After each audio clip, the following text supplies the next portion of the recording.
Dengan barisan hadapan mereka gagal membuat kemajuan bermakna di Ukraine, tentera Rusia memutuskan untuk mempertaruhkan segalanya pada senjata rahsia baharu. Sebuah senjata yang berpotensi mengubah cara perang dijalankan dan menafikan salah satu kelebihan terbesar Kiev. Pembangun dan jurutera Rusia menghabiskan berbulan-bulan untuk menyesuaikan sistem ini sebelum melancarkannya untuk ujian pertama dalam keadaan pertempuran sebenar. Mereka percaya inilah saat momentum akhirnya akan kembali memihak kepada mereka.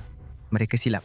Senjata rahsia Rusia gagal dalam beberapa minit sahaja, menyebabkan para komander Kremlin terpaksa kembali merancang dari awal sekali lagi. Senjata yang dimaksudkan dikenali sebagai Arena M. Ia bukan peluru berpandu atau drone, tetapi merupakan sistem pelindungan aktif atau APS. Seperti namanya, APS ialah sistem yang direka untuk secara aktif menghalang kerosakan kepada kenderaan tentera, seperti kereta kebal dan kenderaan infanteri berperisai, daripada senjata seperti roket dan peluru berpandu. Contoh terkenal termasuk sistem trofi Israel dan Quick Kill APS Amerika Syarikat.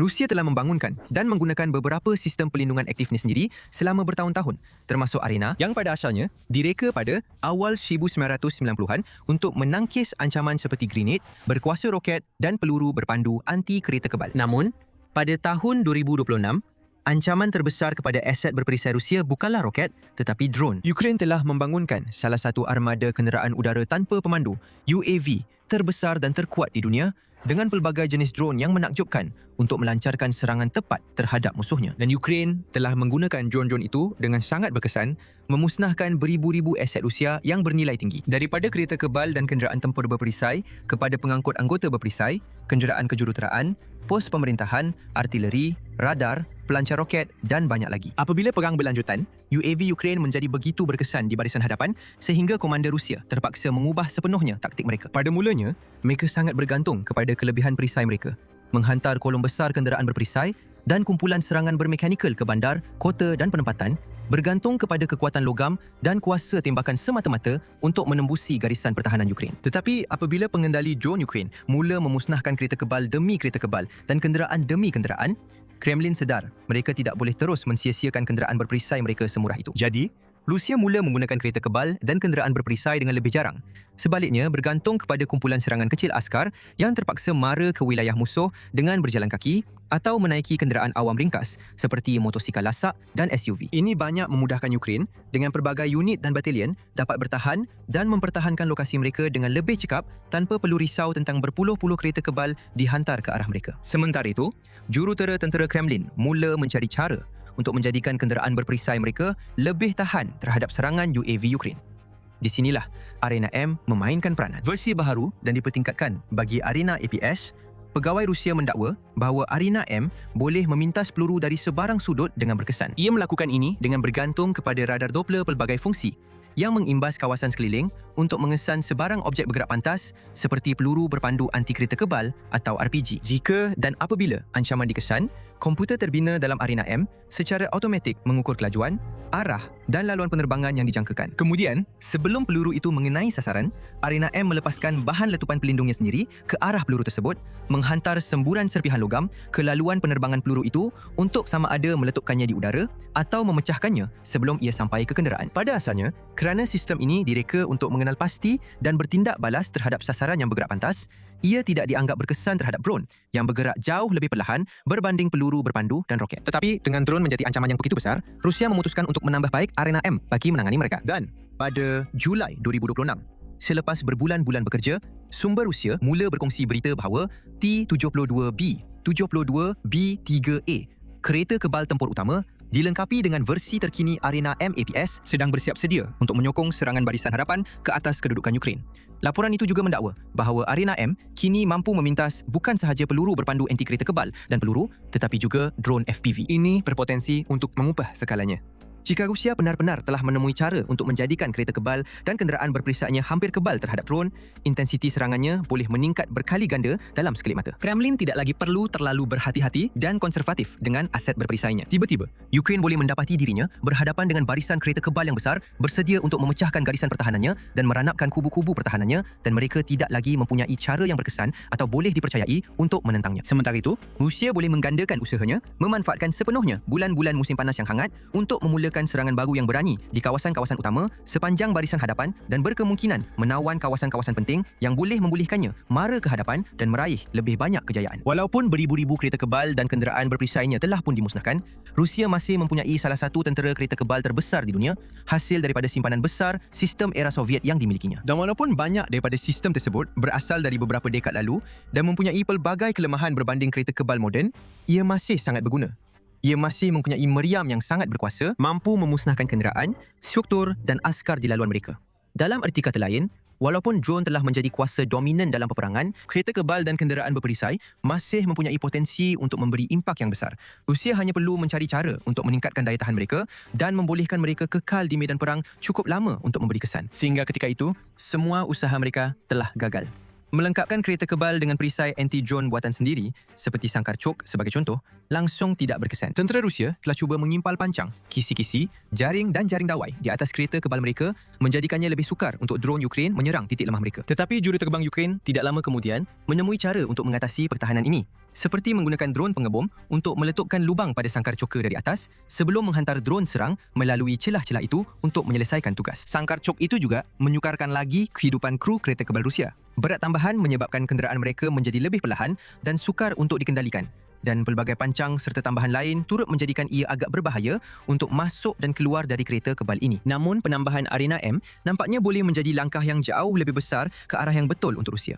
Ia tidak akan menjadikan kereta kebal-kebal. Ada yang masih pasti akan rosak dan musnah. Dan sistem ini diketahui mempunyai beberapa kekangan, seperti hakikat bahawa ia hanya boleh membawa 12 peluru pemintas pada satu-satu masa. Ini bermakna Ukraine hanya perlu menghantar sedozen drone ke arah sebuah kereta kebal untuk menghabiskan APS-nya sebelum menghantar UAV serangan terakhir untuk memberikan pukulan maut. Namun begitu, 12 peluru itu masih boleh membantu kereta kebal Rusia membeli masa yang berharga untuk bergerak merentasi medan perang dan melepaskan tembakan ke arah pertahanan Ukraine. Ia juga boleh membuka peluang untuk kenderaan lain atau tentera yang berjalan kaki bergerak di belakang kereta kebal mereka dan mengatasi kedudukan Ukraine. Selain itu, jika Ukraine tiba-tiba terpaksa menggunakan 10 kali ganda lebih banyak drone untuk memusnahkan setiap kereta kebal Rusia, itu akan mengubah secara drastik imbangan ekonomi peperangan ini. Kiev akan terpaksa membelanjakan wang dan bahan yang jauh lebih banyak untuk pengeluaran drone jika mereka mahu terus menewaskan pasukan berperisai Kremlin. Dan semua ini berlaku pada masa Rusia benar-benar berada dalam keadaan terdesak. Pasukan mereka sedang bergelut untuk mencapai sebarang kemajuan yang bermakna di sepanjang barisan hadapan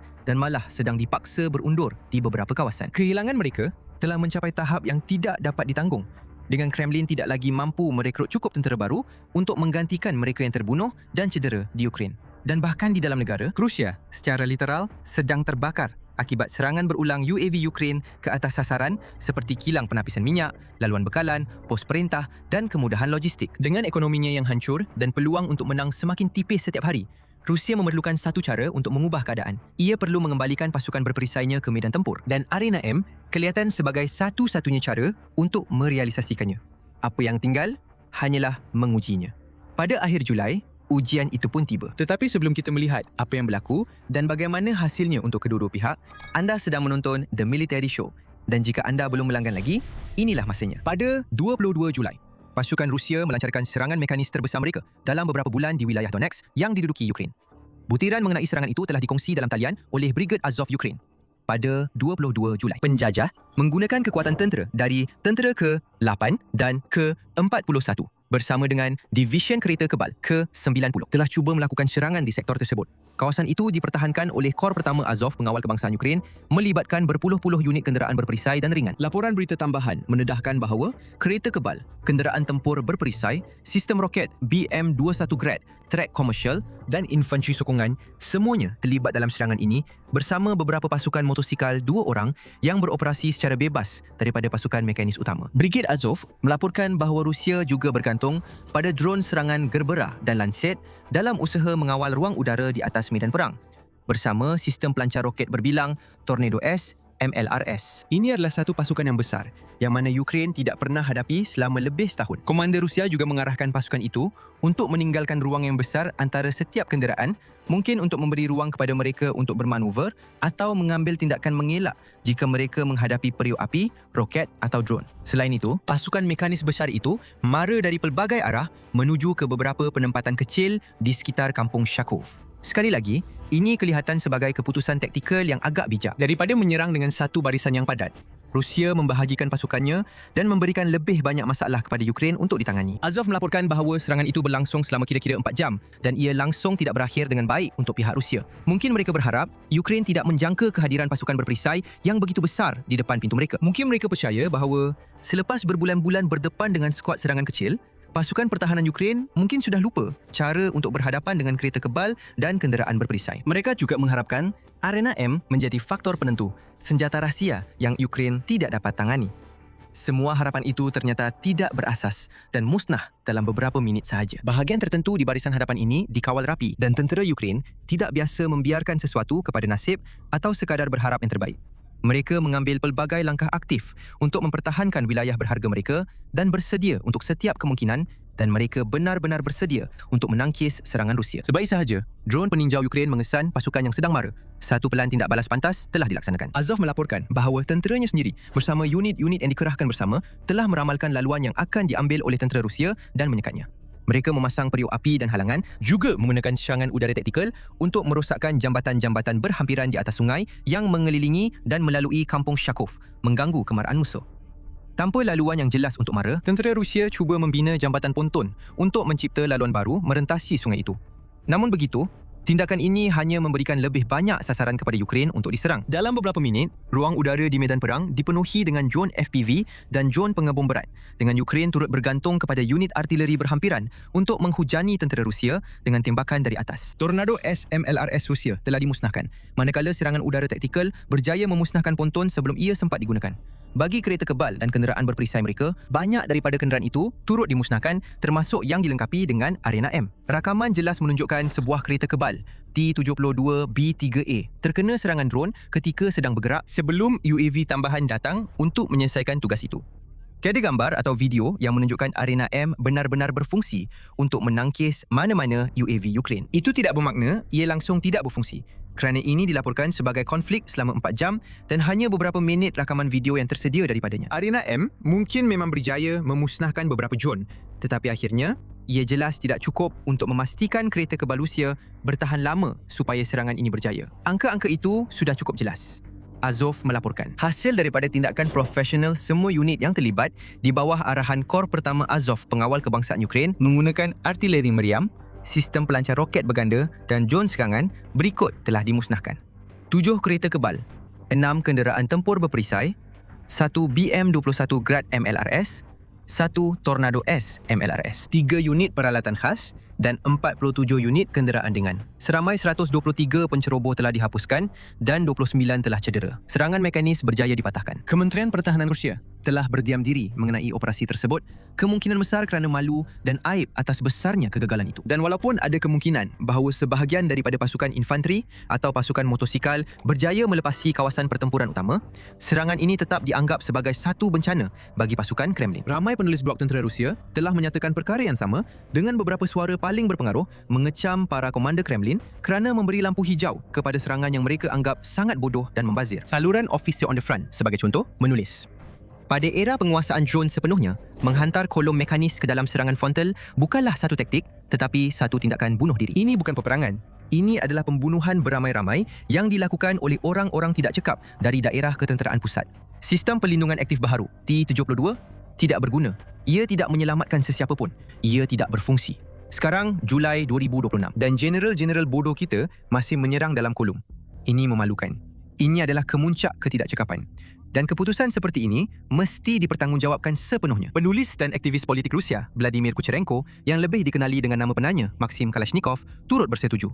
Menulis di Telegram, Kalashnikov meluahkan rasa terkejut bahawa serangan seperti itu masih dijalankan pada tahun ke-5 perang walaupun semua orang sepatutnya sudah sedar tentang ancaman perang drone. Beliau seterusnya menuntut agar mereka yang memberi arahan untuk serangan seperti itu dipertanggungjawabkan dengan menyatakan bahawa inilah satu-satunya cara untuk menghentikan pengisar daging itu. Ini bukanlah pandangan rakyat Rusia biasa. Ini adalah pandangan segelintir nasionalis paling ekstrim di negara itu, golongan yang mahu melihat tentera Rusia menghapuskan Ukraine seperti yang kita kenali sekarang. Dan mereka sebahagian besarnya bersetuju bahawa strategi semasa negara itu pasti akan gagal dan tidak sukar untuk memahami sebabnya. Dalam beberapa jam sahaja, Rusia kehilangan banyak aset bernilai tinggi dan kira-kira 150 anggota tentera dan mereka langsung tidak mencapai sebarang kemajuan. Mereka mempertaruhkan segalanya pada Arena M dengan kepercayaan bahawa sistem ini akan membawa perubahan. Malah, mereka menanggalkan pancang dan sangkar dari kereta kebal mereka kerana begitu yakin bahawa APS baharu dan yang telah dipertingkatkan ini sudah lebih daripada mencukupi untuk memastikan mereka selamat. Seperti yang ditunjukkan oleh bukti, ia ternyata tidak mencukupi. Penganalisis telah meneliti rakaman dari konflik tersebut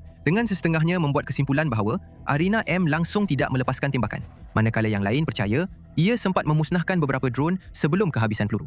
Apapun, kesimpulannya jelas. Sistem ini bukanlah faktor penentu seperti yang diinginkan oleh Kremlin. Ia sememangnya tidak cukup kuat, bermakna Rusia masih tidak mempunyai jawapan terhadap penguasaan drone Ukraine. Selagi keadaan itu berterusan, pasukan Kremlin akan terus tersekat, terpaksa memilih antara dua pendekatan taktikal yang kedua-duanya terbukti tidak berkesan. Di satu pihak, mereka mungkin akan terus membawa masuk kereta kebal dan melancarkan lebih banyak serangan mekanis dengan harapan jumlah kenderaan berperisai mereka akhirnya cukup untuk mengatasi pertahanan Ukraine. Namun, itu tidak mungkin berlaku kerana Ukraine telah membuktikan berkali-kali bahawa drone mereka lebih daripada mampu menandingi walaupun kereta kebal Rusia yang terbaik. Di pihak lain, Rusia mungkin memutuskan untuk mengikut nasihat penulis blog ketenteraan dan menyimpan kenderaan berperisai mereka sebagai simpanan dengan mengarahkan jurutera mereka untuk terus menambah baik Arina M. Sementara itu, mereka tidak mempunyai banyak pilihan selain terus menghantar skuad kecil askar ke posisi Ukraine dengan harapan satu atau dua orang berjaya menyusup ke kedudukan musuh dan mengganggu mereka dari dalam. Ia adalah strategi yang kurang membazir, tetapi sangat tidak mungkin untuk menghasilkan pencapaian besar seperti yang ingin dilihat oleh Presiden Rusia Vladimir Putin bagi menyokong kepercayaannya bahawa perang ini masih boleh dimenangi. Jadi, tentera Rusia kekal terperangkap dalam keadaan tergantung, terjerat dalam situasi serba salah di mana setiap pendekatan gagal dan walaupun kemajuan kecil sekalipun hampir mustahil untuk dicapai. Sementara itu, tentera Ukraine semakin kuat. Negara itu baru-baru ini melantik seorang panglima tertinggi yang berani, Major General Mikhailo Drapati, yang anda boleh ketahui lebih lanjut dalam video ini. Atau untuk mengetahui lebih lanjut tentang rancangan jangka panjang Kiev untuk memaksa Vladimir Putin ke meja rundingan dan akhirnya menamatkan konflik ini, tonton video ini. Dan akhirnya, untuk lebih banyak laporan berita terkini, analisis mendalam dan pecahan terperinci mengenai pertempuran terbesar, peralatan tentera dan taktik dalam perang Rusia-Ukraine, langgan The Military Show hari ini.